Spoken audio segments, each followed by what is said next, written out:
Good afternoon and welcome to the second in our series of remote family law seminars. I'm Sian Smith. I'm here with Gemma Taylor QC and Anne Dillon. We're all family law barristers, and in Anne's case, also a family mediator at 42 Bedford Row, and importantly for this evening, the Vice Chair of the National Association of Child Contact Centres. We're also very pleased to be joined today by Sir James Munby, Elizabeth Coe and Philip Coleman, who will be discussing with Anne issues impacting on child contact and contact centres during this lockdown and beyond. Just a couple of bits of housekeeping before we start. After the talk, which will be about 30 minutes, we'll have some time for some questions. So if you have any questions, I'm going to invite you to use the Q&A function. You should find it down the bottom of your screen. And if you click on that, you can type in your questions. And Gemma and I will put some, if not all of them, to our panel after the talk.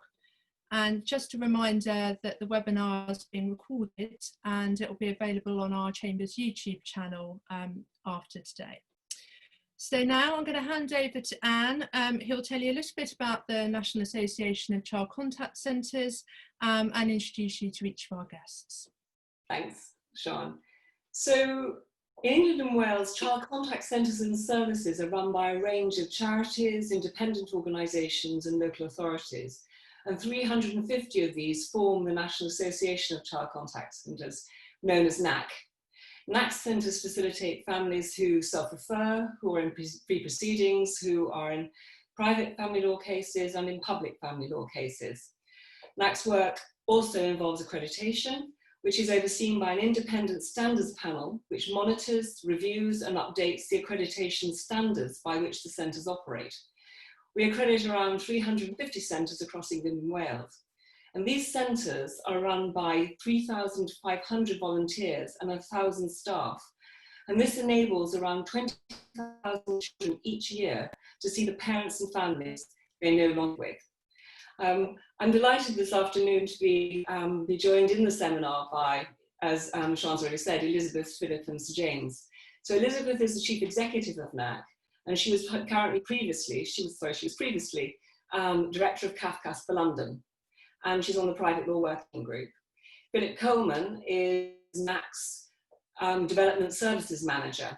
He has a background in local authority social work and also worked at NSPCC, where he continues as a volunteer for their Childline service. James, I know, needs very little introduction to this audience. As the former president of the Family Division, he now chairs the Nuffield Justice Observatory. He's here this afternoon in his capacity as president of NAC. So I began by asking how child contact centres are responding to the pandemic. Well, as you can imagine, on the 24th of March, when lockdown was brought in, there was first of all a panic about what was going to happen, because they knew they would all have to close down. Parents phoning about what they were going to do about their contact. And so it made us really think very hard about how we were going to take things forward. We did know that 1 or 2 centres already did some virtual contact because they had some parents who lived abroad. So they'd managed to facilitate some contact virtually with parents in that situation.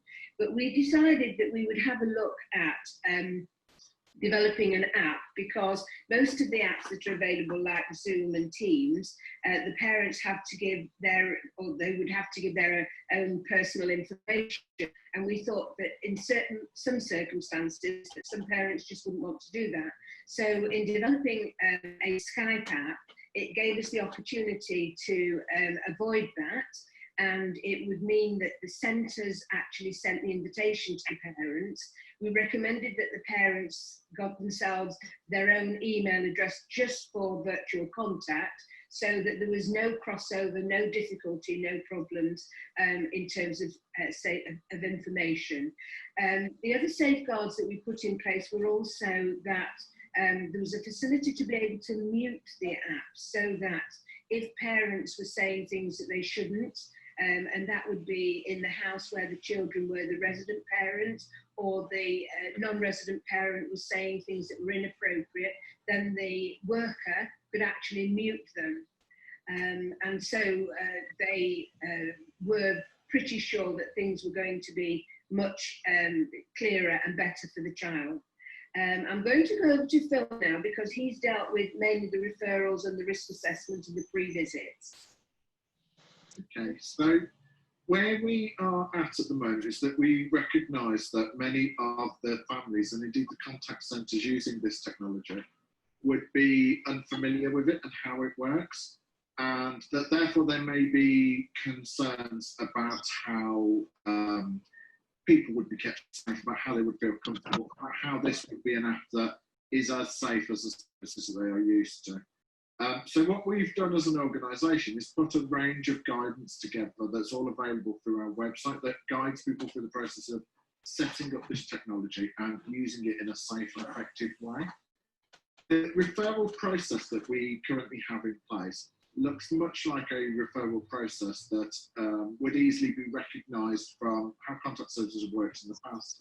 So information would come to a contact centre, they would write out their initial risk assessment based on the information they've received, they would make contact with the relevant parties, confirm that information, and think about how they would manage those risks and what those risks would look like. Once they've got a clear sense of that, they would then be able to go on to the pre-visit process, where they could look at forming a contact agreement, which would set out what parents and children can expect from the contact service, but what the contact service will expect from them in return, in order to ensure this is a service that works for everybody. In short, the referral process is much like any referral process that they would have followed in terms of offering a service, and therefore we can be confident that it is robust and that we're not placing people at harm as a result of using this technology for child contact. Right. So what are the most important observed from the changes that have been introduced? Maybe I can invite all of you to contribute to that if you like. I mean, Philip, do you want to? Yeah. What we've observed so far is that centres have really been able to adjust to this kind of new normal. Like Elizabeth says, there was this kind of cliff edge moment whereby they weren't able to offer face-to-face services anymore. And very, very quickly, our members came around to looking at how we can meet the needs of children, what that will look like. If you'd have asked me 6 months ago, that's not something that I would have predicted would have been possible. However, it's been amazing what our members have been able to put together and how they've been able to really push themselves and test themselves to ensure that we are getting services out there to the children and families that need us most right now. Right. I mean, so James, I mean, one of the things that I feel I've observed is that there's greater cross-sector working. I don't know if that's an experience that you've been aware of. I think in this sense, I mean, I'm slightly an outside observer, so I keep my finger on the pulse by following the bloggers, particularly the legal bloggers, but also the social work bloggers, and social media. And I think one of the consequences of this crisis we've been going through is that there's been much more conversation online, in blogs, between the different players in the family justice system. And people have got used to escaping from their little professional silos and are now familiar with the idea of in starting conversations, joining in conversation. Many of those conversations, I have the impression, both on blogs and in social media, are much more cross-professional, much more all-embracing than were the similar conversations before the present crisis. Right. It's true to say, it's true to say as well that we've had a lot of multi-organisation meetings with people like CAFCAS, 1+1, Childline, all sorts of people, just talking to them, and mediation services, just talking to them about what we're doing, what NAC's doing, and also making sure that they put the information on their websites as we put their information on our websites, whatever new stuff that they're doing because of the COVID. Right.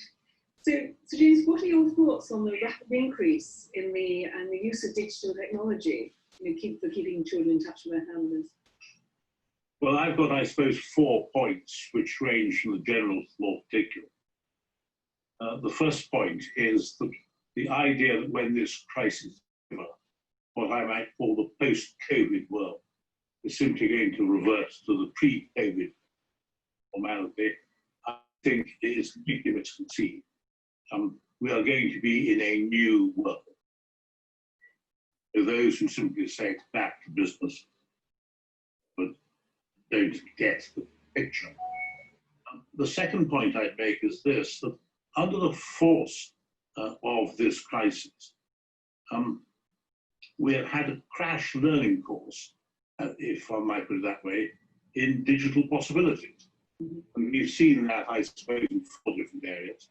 First, in the way in which the courts are being played. Secondly, in the context of events such as this, which never took of the crisis, and are now rapidly, during the crisis, replacing the more traditional seminar or face-to-face gathering.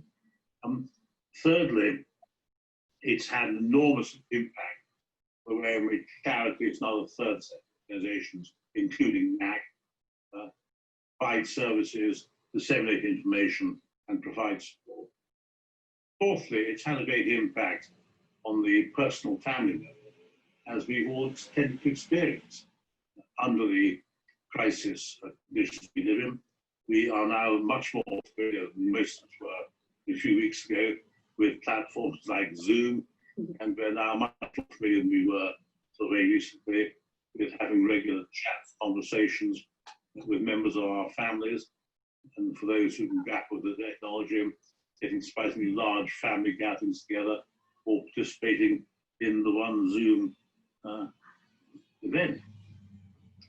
I think the third point I'd make is that we've got to take advantage of all this experience by learning in order to have a much more nuanced and subtle debate between ourselves as to what the post-COVID digital world would be like.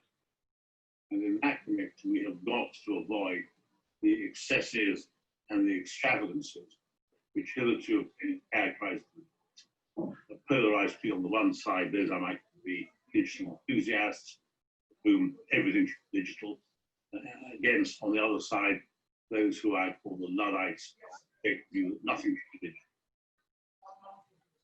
And I think that the fourth point, coming closer to home, closer to the topic of this seminar, is we've got to seize this as an opportunity to make the most of all that learning we require as to the reality, to come up with some new things in relation to best contact, which after all is all about keeping children in contact with parents, other members of their family, whom they're not living, with whom therefore they're not interacting face to face on a daily basis. And without anticipating points to take up later in this discussion, we, as indeed has been made clear by what we've really heard, it is now becoming obvious there's enormous potential in the context of contact, in the context of contact centers, for a more digital approach in future. It's interesting, isn't it, that there were 2 reports produced last week by the observatory, and it seems, looking at those, that quite a few of the sort of the findings very much chime with our own experience on the ground. Philip and Elizabeth, I wonder if you would agree with that. Yes, absolutely. There's, at the National Association of Child Contact Centres, we've been taking our time to carefully look over the findings of those reports that have been put together and to make sense of what that means for the children and families that use our services. And for the sake of being nice and succinct today, I'll just highlight 3 of the points that were brought out in that report. So there was one that said digital contact is more immediate, less formal, and can help to facilitate relationships. That's something that we would support at NAC. We see that digital contact has a strong place amongst a package of other contact services. Those children and families that have always enjoyed face-to-face contact, that there is still a place for that, and this digital contact shouldn't replace that, but it can be used to prepare children, or it can be used for those children whereby face-to-face contact just wouldn't have been possible in the past. In terms of it being less formal and helping to facilitate relationships, we know that digital contact can take place anywhere. So it can take place in a child's home where they've got their toys around them, where they feel natural, safe and secure. And it can be a less formal environment because a supervisor who might typically have been sat in the room in the past writing notes is now the other side of a computer screen, and they can even turn off their monitor so that they're still observing and seeing, but they're not necessarily seen by the other parties. Yeah. Another finding that they kind of come up with, a recommendation that they made, was that digital contact should be used to enhance face-to-face contact rather than to replace it. And that, I think, was largely covered in the last point that I made. Digital contact has a place in preparing children, in supporting with life story work, with children that are experiencing adoption or post-adoption. It has a place, a package of resources, but we wouldn't want to see it remove face-to-face contact, because what face-to-face contact brings in terms of emotional warmth, cuddles, eye contact, being able to get on the floor with a child, lots of those things are either not possible or much less easy or natural in that virtual environment. The third recommendation was that the form of digital contact should be adapted to the age and developmental stage of the young person. And again, that's something that we would support. There's been lots of questions and really helpful conversation about how much babies get from virtual contact and whether it's in their best interests to facilitate it, or whether we meet the needs of the parents by doing that. And I think the jury's still out. That's something that's still being explored and looked at. But we know that certainly with older children, they've grown up with this technology in their lives, and they are very clever at being able to find their way around a variety of apps and making that really work for them. So yeah, I think they're the three main points that I took from those that I thought would be most helpful today. And I think the other thing is that for some children, they don't have huge distances to travel on a regular basis. You think about places like Wales, where to be able to get to one side of Wales, you have to come down and go back up again. So it's a whole day to try and get contact. Now, that might be fine once every 3 months, but I think children need contact more often than that, if at all possible. And also, just one example is of how video contact helped a young girl who was having contact with her mother. She lived with her father, in contact with her mother, and she'd had two sessions of contact virtually with her mother, and she was due to have a third, and her mother died. And one of the things that I think the feedback from the father and also from other parents is actually she would not have had the opportunity to speak to her mother had we not been able to facilitate virtual contact. And we've had some parents who've said that it's been an absolute lifeline for them because they were desperate that their contact was stopping, and to be able at least to have some kind of contact was really helpful.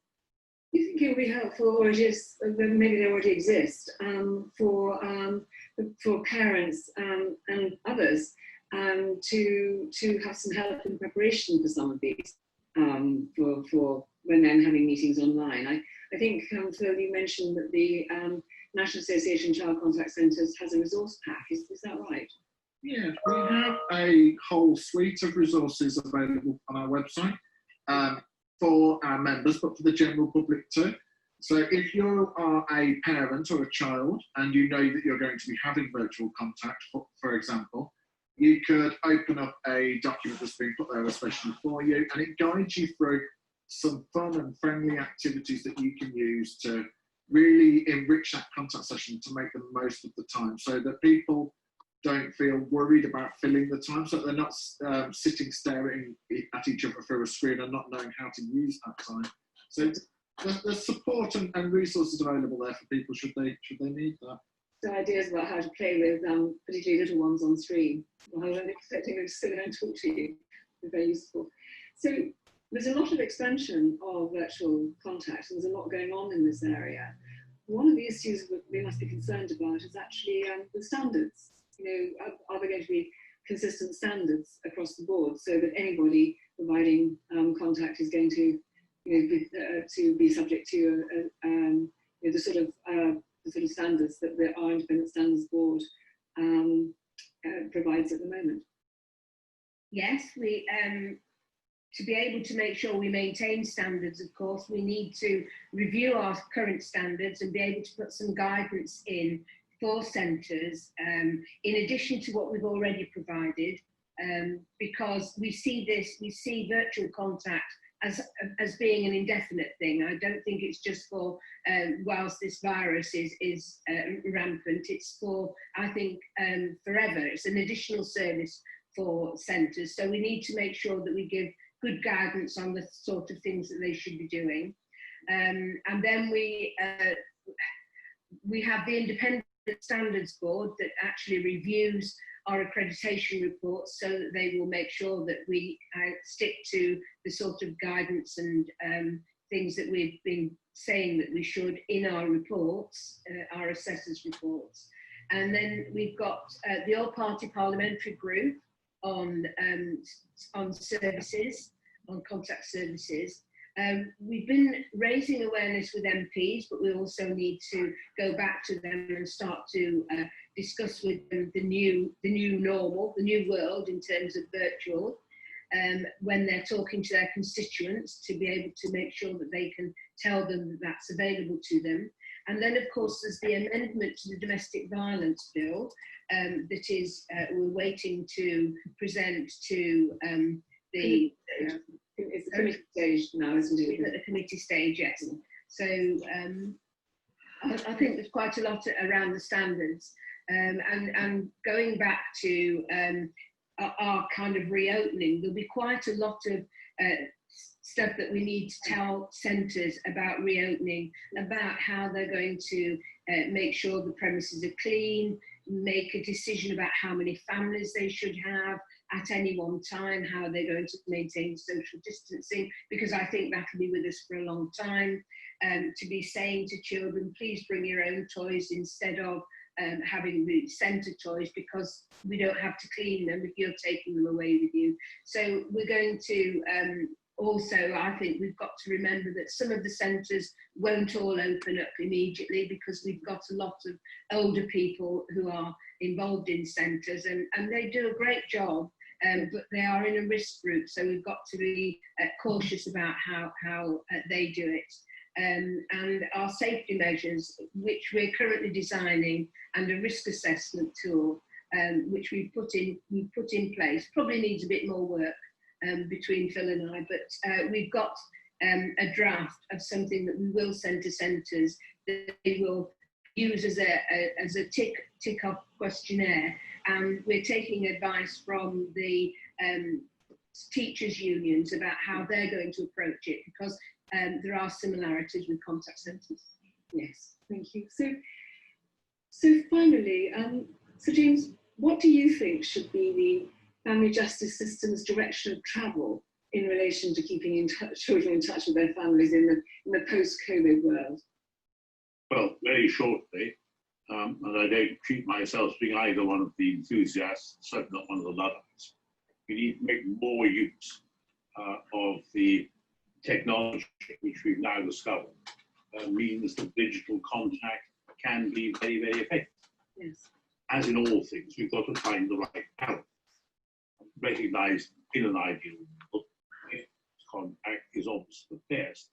Equally recognising, it seems to be, that there'll be many circumstances in which face-to-face contact is not feasible or may not even be appropriate. The vital need for all contact arrangements is to establish, improve, maintain a relationship between children and adults when they can't live together. Once upon a time, that was seen in very simplistic, very stark terms. It was either direct contact face-to-face, or was indirect contact, which meant sort of cards and birthday cards. What we've been rather slow to appreciate until this crisis has driven us is that modern technology means that there are other ways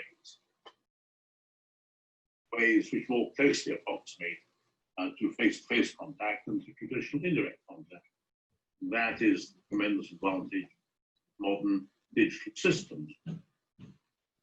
And what we've got to do, it seems to me, subject always to making sure that parents and others have the right kit and that we're using the appropriate digital platform. We've got to make use of digital arrangements wherever they are appropriate.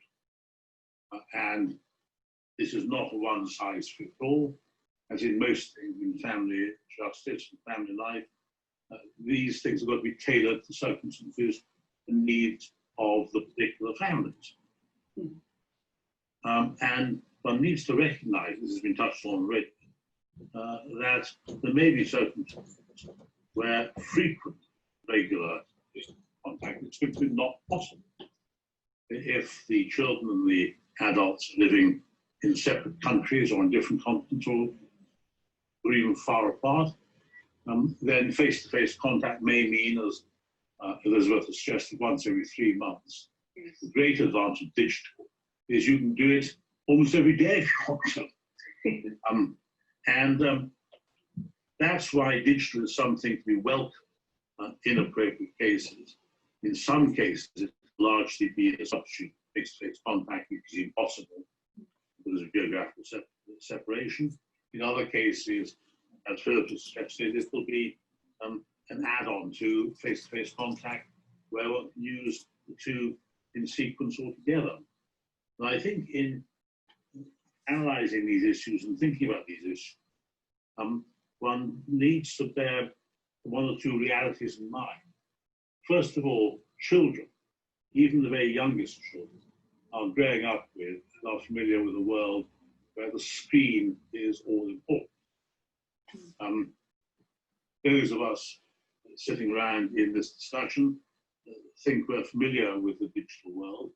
On one level we are, we came to it more or less into adult life. Even the youngest children now are growing up in a largely digital world, where their first port of call, this is a good thing or a bad thing, is the screen rather than the book or the television. And we need to think about this, because if children are used to interacting with their favorite characters or with their relatives on the screen, then from their point of view, online digital contact may be a more familiar idea, going off to some strange place, meeting lots of strange people. But I think we need to think about this from the children's perspective, and realize their perspective is probably very different in the modern digital world we live in than the perspectives of many practitioners. Secondly, of course, we need to be conscious of the fact that even for those who are not separated by the ocean by hundreds of miles, the cost of getting to a contact centre or to other arrangements for Facebook contact may be very considerable. Cost those sitting around this table getting to a contact centre, whether by bus or taxi or car, is probably not that great. It'd be fairly easily accommodated within our comfort budgets. But for many, many people who are living in less advantaged circumstances, the cost of getting to a contact centre or contact is very significant.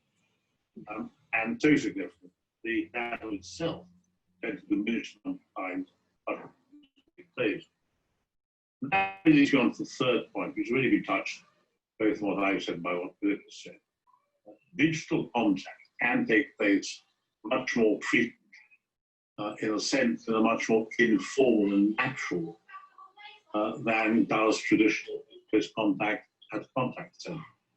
And I think the frequency of contact is terribly important, because if you're not living with your grandchildren, if they're not living with their parents or their grandparents, they're going to have a much better relationship, much closer relationship, much more natural relationship with those adult adults. They used to talk to them frequently by Zoom or something. And if they see them once every 3 months or so in some artificial setting. So I think the frequency point is terribly important. And that's, I think, one of the trade-offs but very carefully coming to the right balance. Is the frequency and the informality and the naturalness of by digital means. Something which, in cases generally, counterbalances the disadvantage that although you're seeing people, not actually face-to-face and do not touch. Those, I think, are important questions. And they're the kind of points which seem to me to indicate that there's a real future, much more than we previously expected in the past. And thus far, the lessons of what has been happening on the ground, these extraordinary times of difficulty, do tend to support. Well, thank you very much for that.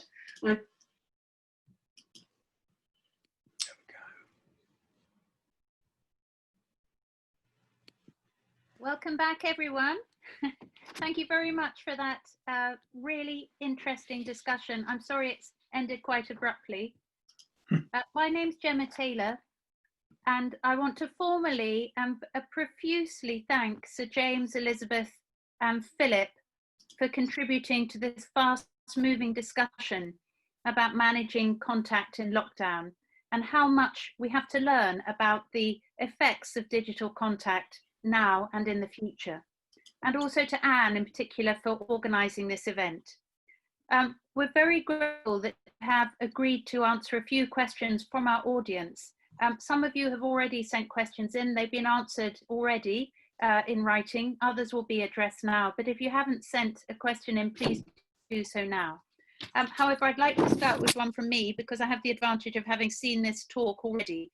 And I went away, and this is addressed to Philip or Elizabeth, so please decide between you who you'd like to answer this.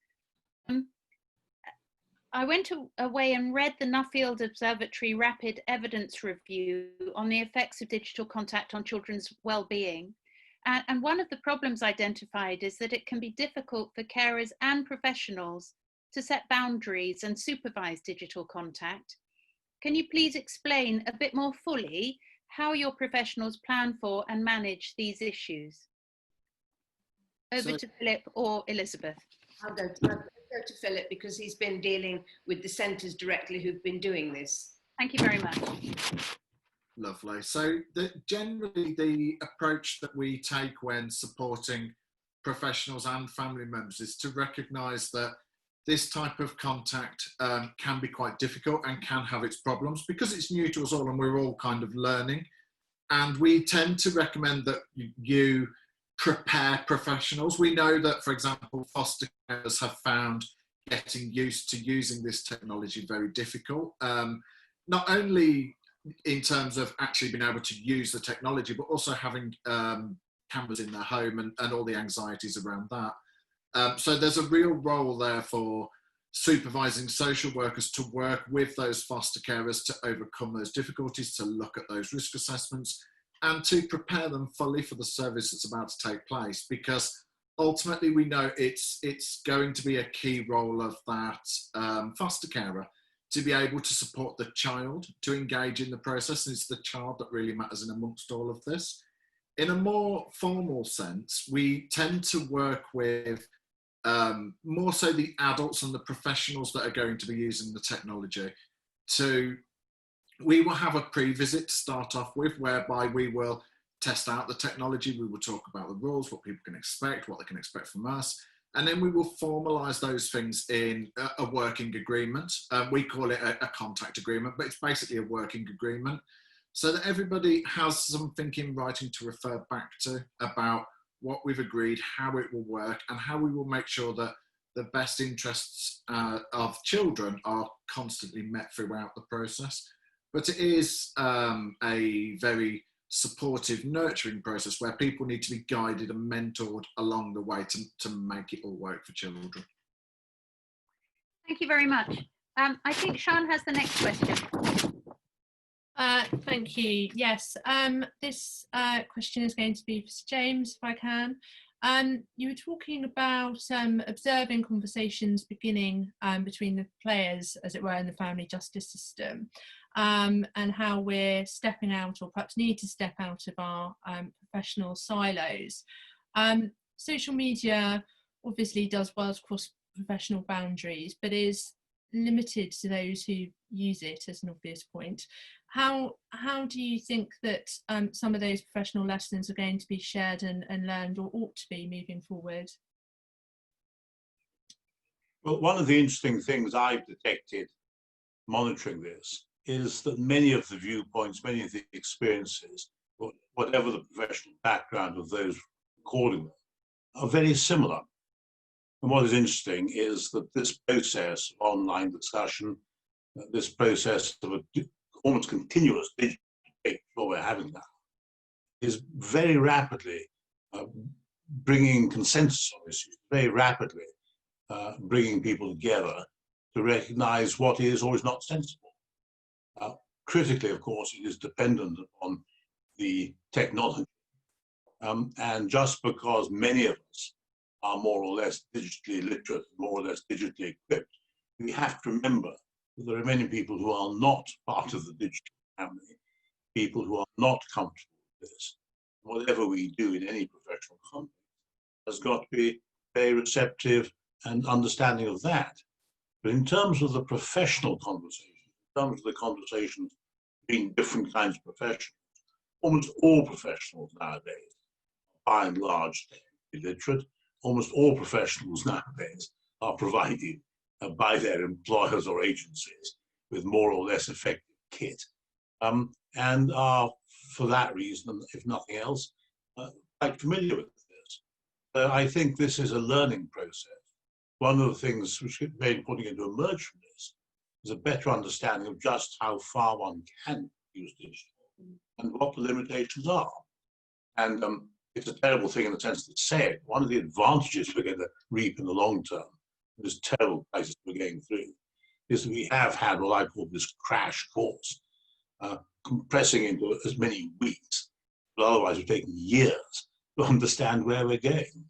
And if our view is reasonably positive, if we recognize, as we must, that we are still on a big learning, and that our approach is going to be onwards and upwards, but at a sensible, measured pace, then we are going to derive enormous benefits from this. What I hope is that, quite apart from anything else, when we get back to the post-COVID normal, that is not a normal where we all retreat to our individual professional silos, where the experience we've had in these recent weeks, really quite extraordinary conversations and discussions on social media and on the blogs, and become a settled part of the family justice system for the future. Inevitably, the nature of things, judges are not parties. That one can understand why that should be. But with that exception, almost everybody else in the family justice system is participating in this, and the more who do so, the better. Thank you. Gemma? So James, just following up from that, if I may, you've said that we need to learn from what we're finding from the current situation, and the use of technology can be extremely effective. We're coming out of our silos, we've learned very quickly, turned things around and learning on the job. But moving forward, post-COVID, if it were up to you, what body would you suggest should take this movement forward so that there is really much more effective liaison between all of these resources? Well, the family justice system has an enormous strength compared to the other justice system. It has a long tradition of interdisciplinarity, a long tradition of all the players recognizing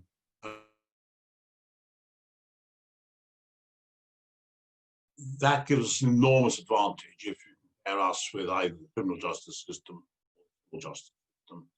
And the simple fact is that anybody who is an active participant in the family justice system, in whatever context, very quickly learns who all the players are. if you go to conferences, seminars, you participate in this sort of thing. There's a strength of the system, not a criticism. You see the same faces. And by and large, what we've done so far is to get where we are without a very strong top-down leadership. I think leadership in this context is a matter of persuasion, not a matter of dictation. That said, and you might think, and others may think, well, he would say that, wouldn't he? Ultimately, I think it's important to remember that the President of the Family is actually the head of family justice. That does not give the President the power to tell people what to do, even give them the power to tell his judges what to do. His judges are independent. But it does give the President a tremendous role as a leader, as someone who can encourage and who, by diplomacy and persuasion, can move things in the right direction. For my own part, I'd be reluctant to see some very organized system for moving all this forward, because that will become immensely bureaucratized. You'd have enormous issues in the who should be on the governing body and this and that. And thus far, my experience of the family justice system, to which I've been very close, appreciate for at least the last few years, is that we don't need that. And I think that we can see as things have developed, without being invidious. Mr. Justice McDonald, for example, is a key figure on the judicial front. He has taken the initiative under the leadership of the President to keep on churning out and updating the guidance which is coming for practitioners from the judges. The President's been taking a very active role, and one can think of others, just as one can think of others in the, I won't say the political context, in the ministerial context, in local government, so on and so forth. So I think if there's a shared will to move this forward, that shared will, I think, and I certainly hope and believe, will move us forward in the right direction without becoming bogged down in too much organization and bureaucracy. And if I can utter a slight heresy, one of the things which would concern me in terms of moving forward on the digital front is if it becomes too bureaucratized, too organized, we may find movement forward, as I would hope, in relation to the family justice system, being held back by more cautious voices who might predominate in either the criminal justice system or the civil justice system. I think in many ways, I'm not just talking about myself, I think in many ways for many years now, over the decades, family justice has shown that it can move forward under its own initiatives in a much more effective way, a much speedier way, a way which is much more reflective of what society needs, either the civil justice or the criminal justice system. So I'd be slightly reluctant to have this new bureaucracy. The idea that this will end up with working parties and minutes and agendas with a certain amount of horror. But that said, I can imagine others may take a very different view. Thank you, Sir James. Sian. Thank you. I'm going to pose, I think, two questions as one to Philip, if I may. The first is whether the experience of remote contact has mainly been in a supervised or supported setting, as things have gone so far. And as a second part, whether you've considered or what the impact might be on the capacity of contact centres where they've been providing supported contact and providing individual supervision of sorry, someone's come off mute, it distracted me slightly, where so centres that are providing supported contact, they have a few people supervising a number of families together, will be restricted in their capacity to provide contact sessions if they're taking place on this remote app. Sorry, difficult to follow. Isolate immediately and get yourself Can I just ask that everyone mute their microphone, because I feel that we may have the government's coronavirus briefing playing somewhere in the background. Thank you. We got Zoom bombed by the government there, I believe. So yeah, I'll do my best to answer that question. I might need you to just remind me of the second part, but where we are at the moment is that we do have a mixture of centres that are delivering this. Predominantly, it's our supervised services that have been certainly the quickest in getting services set up and running that are safe and effective. Our supported services have achieved very similar. It's maybe taken them a bit longer, but we do now have that spread of supervised and supported services doing this. And equally, our partners in different local authorities, I know it's very patchy, but different local authorities have now been able to adapt and look at their offering in terms of the role that technology can play in child contact.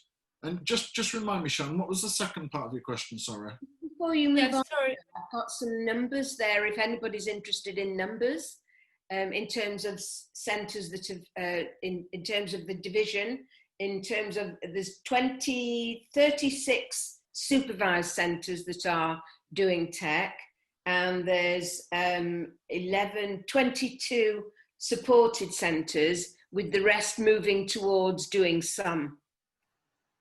Sorry to interrupt. No, not at all. That's really interesting.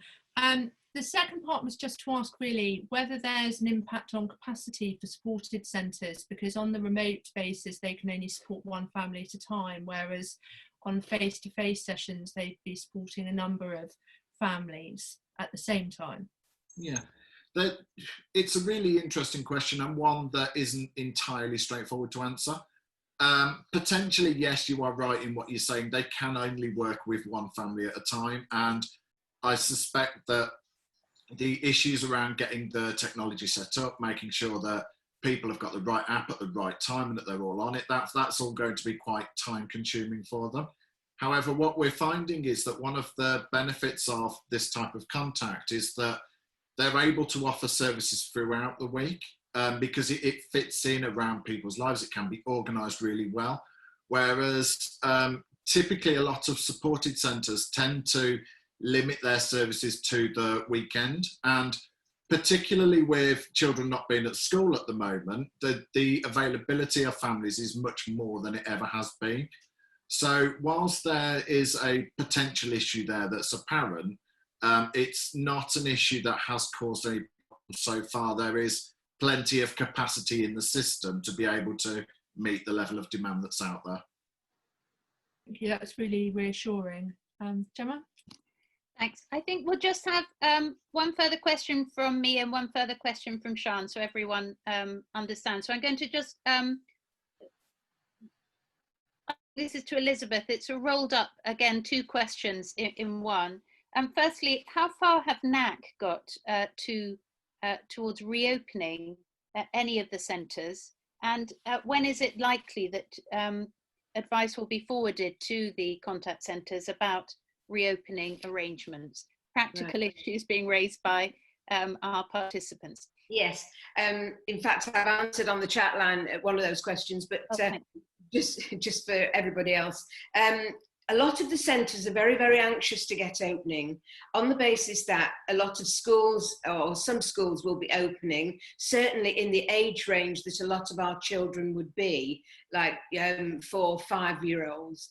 And so they are thinking they want to desperately open, and they wanted to do it next week, but we have said, no, the actual advice is not yet, because we need to get the advice of what schools are doing in terms of how many children they can have, how they're going to go on a cleaning regime. So that's why we've drafted a questionnaire for centres to look at about how they're going to do these things.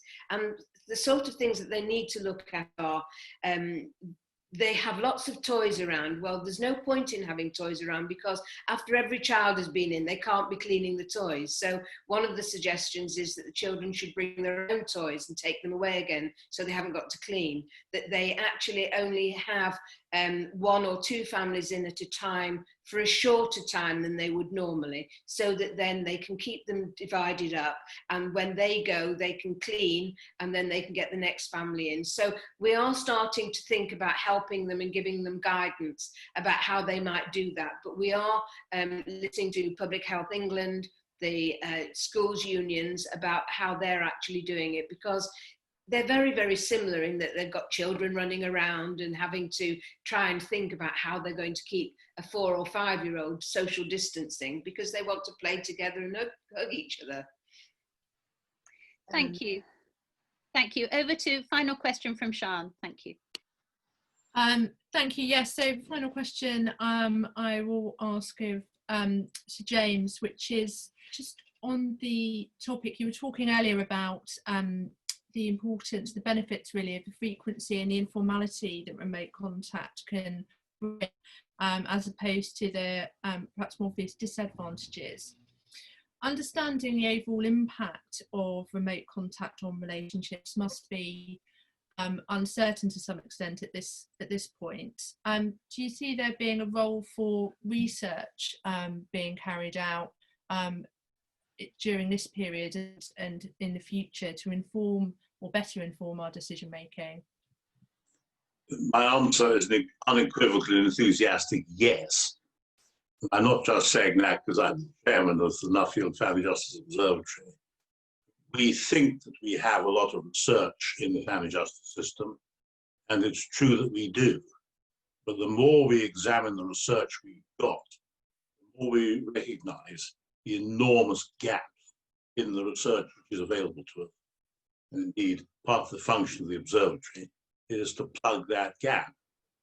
And one of the things I'm very keen about, in specific, is that the learning, the experiences which we're undergoing as part of this current crisis, in all aspects of family justice, but specifically in the context of contact arrangements, should be the subject of constant monitoring as we're going along, so we can gather a database of experience and then be the basis of research. Because although it's terrible to think that this is happening because of an appalling crisis, we must take the advantage of the crisis we've got. The crisis we're in is generating a vast amount of material, a vast amount of experience across the professional discipline. And one of the great advantages of all these professional conversations everybody's having is that that experience is actually being shared and gathered even as we speak by all sorts of players, not just the observatory. And that is going to give us a huge amount of data, a huge amount of lived experience by a huge number of people in a very short time, which must be the foundation of research. One of the paradoxes of research is the more we research, the more we begin to recognize how much more there is to research, how little we know about things. It seems to me that moving forward through the crisis and into the post-COVID world, we must not merely take the advantage of all we've been experiencing in terms of improving the technology, in terms of improving the use of digital. We must also use it to enhance our research database, to create new ways of thinking about what we should be doing in future. And I think the combination of evaluation of what's happening on the technological indirect IT front and evaluation of what's happening in terms of the experience of families going through this crisis, we put those two things together and have proper research and evaluation, that'll stand us in very good stead at the end of the day. But research is absolutely vital. The problem with research is there's so much we need. There are so few people actually able to do it that we have to be rather choosy on what it is we can focus on. And my own approach, the approach of the Family Justice Observatory, is to mix our research, to do small projects where you get use that awful expression of the bang for your buck, where a small amount of research can actually generate quickly very, very important results. At the same time, we have got to do the more traditional long-term, longitudinal research. And it's a terrible thing in the sense to say, but for the research community, for the academic community, they're going to have years, decades, where if they seize the opportunity being presented to learn lessons from this crisis we're going through. I mean, that is one of the reasons why I strongly believe that the post-COVID world is not going to be the pre-COVID world. The idea that we simply revert to normality last year is not going to happen. It's not going to happen because you realize that learning lessons all the time, identifying things which shouldn't be allowed to happen, that of itself, driven by research, is going to change our world.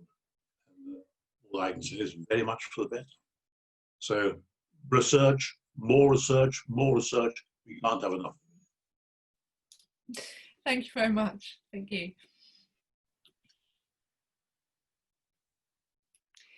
Well, I think it now just comes to me to, remains to me to thank you all for joining us today for this seminar. And particular thanks to our panelists, Sir James Mumby, Elizabeth Coe, and Philip Coleman. Our next seminar is on Tuesday, the 9th of June at 5 p.m. when Sharon Batu is barrister at 42 Bedford Row, and Sherma Polidor, family solicitor at Ventus, and Patricia Barry Ralph, who is an independent social worker, will be in discussion about parental alienation, the interface with public law proceedings. We look forward to seeing you all again then, and goodbye for now. And thanks again to our panelists. We're very grateful to you all. Bye.